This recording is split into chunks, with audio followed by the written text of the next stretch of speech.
गांव की शाम होने वाली थी। आसमान में काले घने बादल ऐसे छा गए थे जैसे दिन में ही रात हो गई हो। ठंडी हवाएं चल रही थीं और बिजली कड़क रही थी।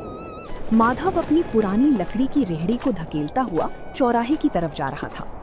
माधव बहुत गरीब था। उसके पास बस यही एक ठेला था जिससे वो पाव भाजी बेचकर अपना गुजारा करता था। उसके घर की छत कच्ची थी जो हर बारिश में टपकने लगती थी।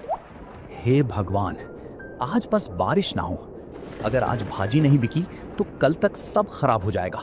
घर में राशन भी खत्म हो चुका है। सुमित्रा इस उम्मीद में होगी कि आज कुछ पैसे लेकर आऊंगा तो घर का चूल्हा जलेगा। जैसे ही माधव ने चौराहे पर अपना ठेला लगाया वैसे ही मोटी मोटी बूंदें गिरने लगी।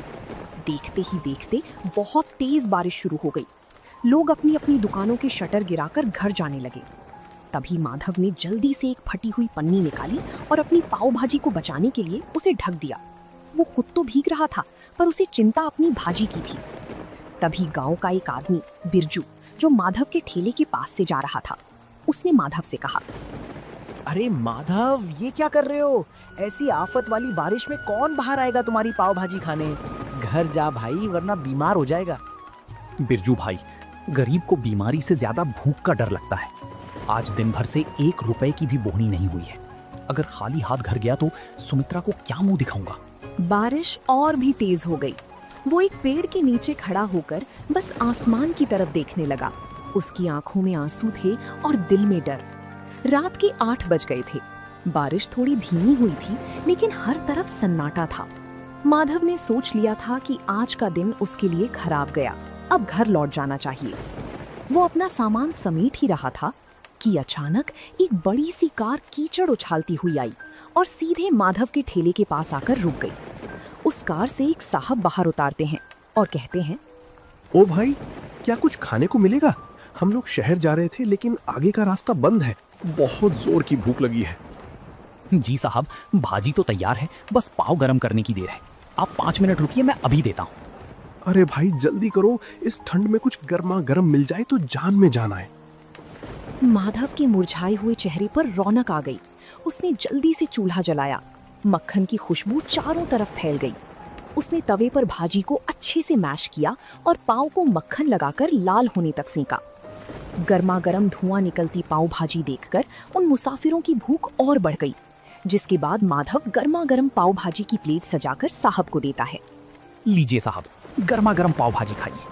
जिसके बाद साहब जैसे ही पाव भाजी का एक निवाला खाते हैं तो माधव से कहते हैं, वाह भाई, क्या स्वाद है। हमने शहर के बड़े होटलों में खाया है पर ऐसी चटपटी भाजी कहीं नहीं मिली। तुमने तो कमाल कर दिया। सच में यार, इस बारिश में इसका स्वाद दुगना हो गया है।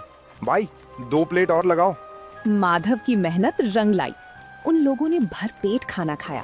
जब पैसे देने की बात आई तो साहब ने खुश होकर माधव को 2000 का नोट थमा दिया। साहब, ये तो बहुत ज्यादा है। मेरे पास तो छुट्टी भी नहीं है। रख लो भाई, इस मुसीबत में तुमने हमें खाना खिलाया, ये उसके लिए छोटा सा इनाम है। खुश रहो। गाड़ी वहां से चली गई। तभी माधव ने उस नोट को अपने सिर से लगाया और भगवान का शुक्रिया किया। वो जल्दी जल्दी अपना ठेला लेकर घर की तरफ भागा। उसे लग रहा था जैसे आज वो दुनिया का सबसे अमीर आदमी है, पर उसे नहीं पता था कि गांव का ही एक लालची आदमी राजेश ये सब छिपकर देख रहा था और उसके मन में जलन पैदा हो रही थी। राजेश गांव में एक छोटी सी किराने की दुकान चलाता था, लेकिन उसका दिल बहुत छोटा था। जब उसने देखा कि कल रात माधव ने एक ही बार में 2000 रुपए कमा लिए तो उसके पेट में वो बात पच नहीं पाती। वो सोचने लगा कि अगर ये गरीब पाव भाजी वाला ऐसे ही पैसे कमाने लगा तो कल को ये मेरी बराबरी करने लगेगा। जिसके बाद उसने अपने चेले से कहा, देख रहा है कल्लू, कल तक जिसके पास नमक खरीदने के पैसे नहीं थे, आज उसके ठाठ देख। ये शहर वाले भी पागल है, कहीं भी रुककर कुछ भी खा लेते हैं। हमें कुछ ऐसा करना होगा कि इसकी दुकान पर कोई कदम भी ना रखे। शाम को फिर से हल्की हल्की बूंदाबांदी शुरू हो गई। माधव अपनी भाजी तैयार कर रहा था। तभी राजेश अपने 2-3 साथियों के साथ वहां पहुंचा और जानबूझकर शोर मचाने लगा। अरे छी छी माधव, ये कैसी बदबू आ रही है तेरे ठेले से? इस भाजी में सब्जियां सड़ी हुई इस्तेमाल कर रहा है क्या? कल रात शहर वालों को तो ठग लिया और अब हमें बीमार करने का इरादा है क्या? नहीं राजेश भैया, ये आप कैसी बात कर रहे हैं? सुमित्रा ने सुबह ही मंडी से ताजी गोभी और मटर लाकर दिए हैं और अपने ठेले पर सफाई का पूरा ध्यान भी रखता हूँ।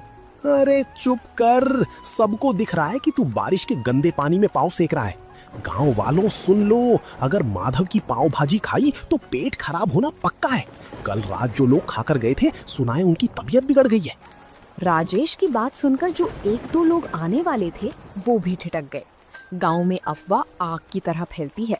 माधव सफाई देता रहा, लेकिन राजेश ने वहां इतना हंगामा किया कि लोग डर के मारे दूर हटने लगे। माधव का दिल टूट गया। उसे समझ ही नहीं आ रहा था कि बिना किसी गलती के उसे ये सब क्यों झेलना पड़ रहा है। अगले 2 घंटे तक माधव खाली बैठा रहा। बारिश तेज होने लगी थी और राजेश दूर खड़ा ये सब देखकर हंस रहा था। तभी अचानक वही गाड़ी फिर से आकर रुकी जो परसों आई थी। गाड़ी से वही साहब बाहर निकले, लेकिन आज उनके साथ उनकी पत्नी भी थी।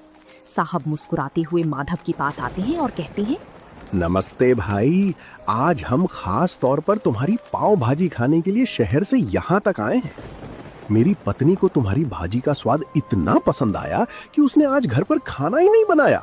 साहब, पर यहाँ तो लोग कह रहे हैं कि मेरी भाजी खाकर आपकी तबीयत खराब हो गई थी। अरे कौन फैला रहा है ये झूठ? हम तो कल से और ज्यादा तरोताजा महसूस कर रहे हैं। बल्कि मैंने तो अपने ऑफिस के ग्रुप में भी तुम्हारी फोटो डाली है। देखो, पीछे एक और गाड़ी आ रही है, वो सब मेरे दोस्त हैं। साहब की बात सुनते ही राजेश का चेहरा पीला पड़ गया। देखते ही देखते वहां 3-4 गाड़ियां और रुक गईं। माधव ने फुर्ती से काम शुरू किया। ताजे मक्खन और मसालों की ऐसी महक उठी कि गांव के जो लोग राजेश की बातों में आ गए थे वो भी अपनी भूख नहीं रोक पाए। तभी गांव का एक बुजुर्ग माधव के ठेले पर आकर बोलता है, माधव बेटा, हमें माफ करना, हम इस राजेश की बातों में आ गए थे। हमें भी एक प्लेट पाव भाजी खिलाओ, इसकी खुशबू ने तो भूख जगा दी है। उस रात माधव की सारी भाजी बिक गई। राजेश शर्म के मारे वहां से खिसक गया। माधव ने आज सिर्फ पैसे ही नहीं कमाए थे, बल्कि राजेश की साजिश को भी नाकाम कर दिया था। माधव की दुकान अब गांव और शहर दोनों जगह मशहूर होने लगी थी। हर शाम उसके ठेले पर भीड़ जुटने लगी थी। सुमित्रा भी अब घर पर माधव की मदद करती और दोनों मिलकर और भी स्वादिष्ट मसाले तैयार करने लगे। लेकिन माधव का सपना अब बड़ा हो गया था और एक रात जब माधव घर लौटा तो उसने देखा कि सुमित्रा छत से टपकते पानी को रोकने के लिए बर्तन रख रही है। पूरी रात दोनों सो नहीं पाए क्योंकि बिस्तर भीग चुका था। और तभी उस रात माधव ने एक बड़ा फैसला लिया। सुमित्रा, अब बहुत हो गया।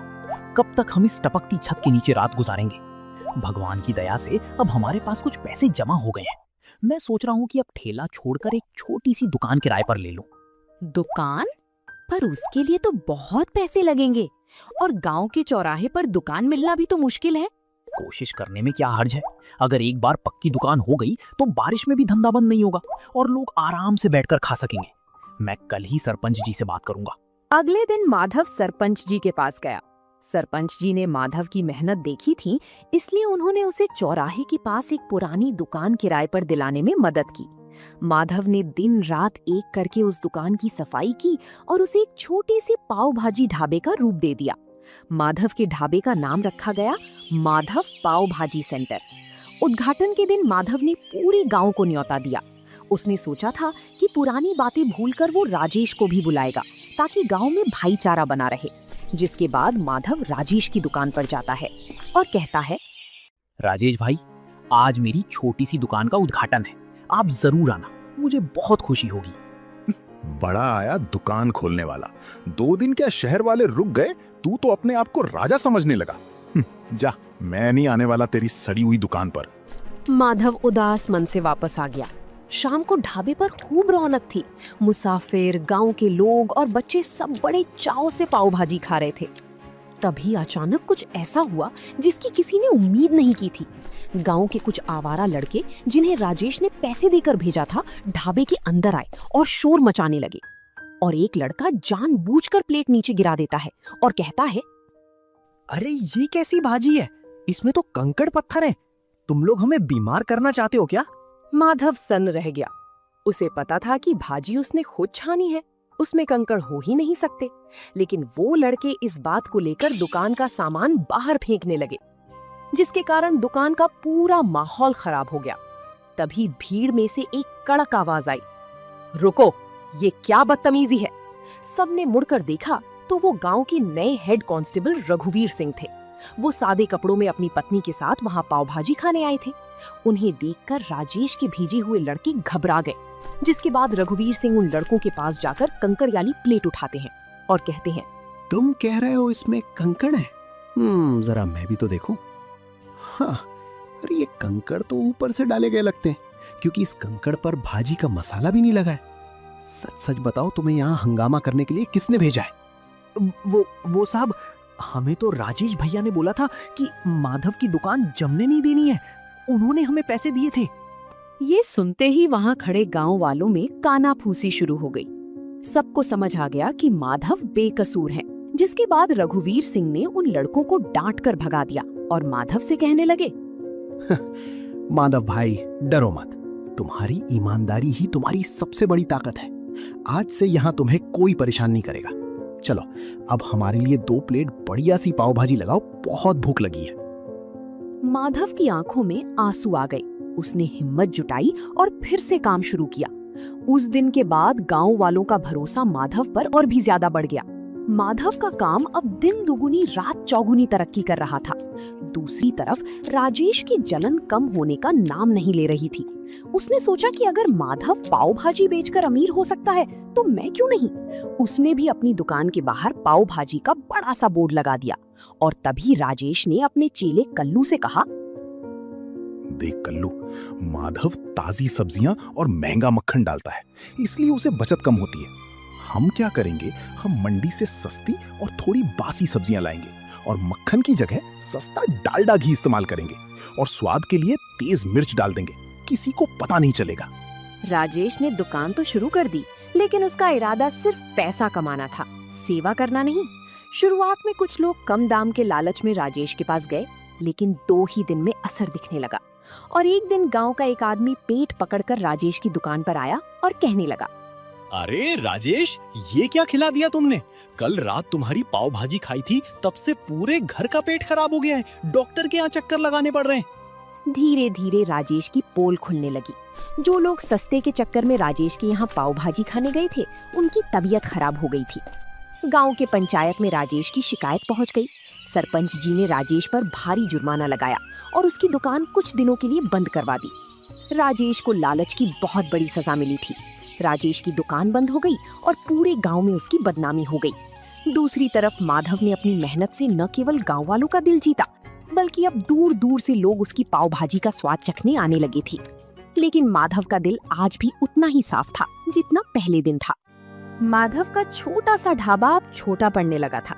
शहर के एक बड़े अखबार में माधव की कहानी छपी कि कैसे एक गरीब पाव भाजी वाले ने अपनी ईमानदारी से अपनी किस्मत बदली।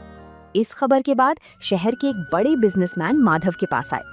माधव भाई, आपकी भाजी में जो स्वाद है वो मैंने आज तक कहीं नहीं चखा। मैं चाहता हूँ कि शहर के मुख्य हाईवे पर हम मिलकर एक बड़ा फैमिली रेस्टोरेंट खोलें। जगह और पैसा मेरा होगा और हुनर आपका। साहब, मैं तो एक छोटा सा आदमी हूँ। मुझे डर लगता है कि कहीं मैं इतनी बड़ी जिम्मेदारी संभाल पाऊंगा या नहीं। क्यों नहीं संभाल पाएंगे? आपने कीचड़ और बारिश में ठेला चलाया है। ये तो फिर भी छत के नीचे का काम है। आपको भगवान ने मौका दिया है, इसे मत छोड़िए। माधव मान गया। कुछ ही महीनों में हाईवे पर एक आलीशान ढाबा तैयार हो गया, जिसका नाम रखा गया माधव की असली पाव भाजी। अब माधव के पास काम करने के लिए कई लोग थे, लेकिन वो आज भी खुद खड़े होकर भाजी का मसाला तैयार करता था ताकि स्वाद न बदले। माधव अब एक बड़ा आदमी बन चुका था। उसने गांव में अपने लिए एक पक्का और सुंदर घर बनवा लिया था। एक दिन जब वो अपने पुराने गांव के चौराहे से गुजर रहा था, तो उसने देखा कि राजेश अपनी दुकान के बाहर बहुत उदास बैठा है। उसकी दुकान पर धूल जमी थी और वो बहुत कमजोर लग रहा था। जिसके बाद माधव राजेश के पास जाता है और कहता है, राजेश भाई, राम राम, क्या हालचाल है? माधव, तुम यहाँ? भाई, मुझे माफ कर दो। मैंने तुम्हारे साथ बहुत बुरा किया, तुम्हारी दुकान उजाड़ने की कोशिश की। आज देखो, कुदरत ने मुझे वहीं लाकर खड़ा कर दिया है। मेरी दुकान बिकने की कगार पर है और मेरे पास कोई काम नहीं है। पुरानी बातें भूल जाओ राजेश भाई। इंसान गलती का पुतला है। मुझे आपसे कोई शिकायत नहीं है। अगर आप चाहें तो मेरे नए होटल में स्टोर मैनेजर का काम संभाल सकते हैं। मुझे किसी भरोसेमंद आदमी की जरूरत है। तुम सच में महान हो माधव। मैंने तुम्हें गिराना चाहा और तुम मुझे सहारा दे रहे हो। मैं वादा करता हूँ अब कभी लालच नहीं करूंगा और पूरी ईमानदारी से काम करूंगा। माधव ने राजेश को गले लगा लिया। गांव वाले ये देखकर दंग रह गए कि कैसे एक गरीब पाव भाजी वाले ने न केवल गरीबी को हराया बल्कि अपने दुश्मन को भी अपनी अच्छाई से जीत लिया। माधव की कहानी हमें सिखाती है कि बारिश चाहे कितनी भी तेज हो, अगर इरादे पक्के हो तो सूरज जरूर निकलता है। तो दोस्तों, आप लोगों को ये कहानी कैसी लगी कमेंट करके जरूर बताएं और ऐसी कहानियों को देखने के लिए वीडियो को लाइक करें और चैनल को सब्सक्राइब करें।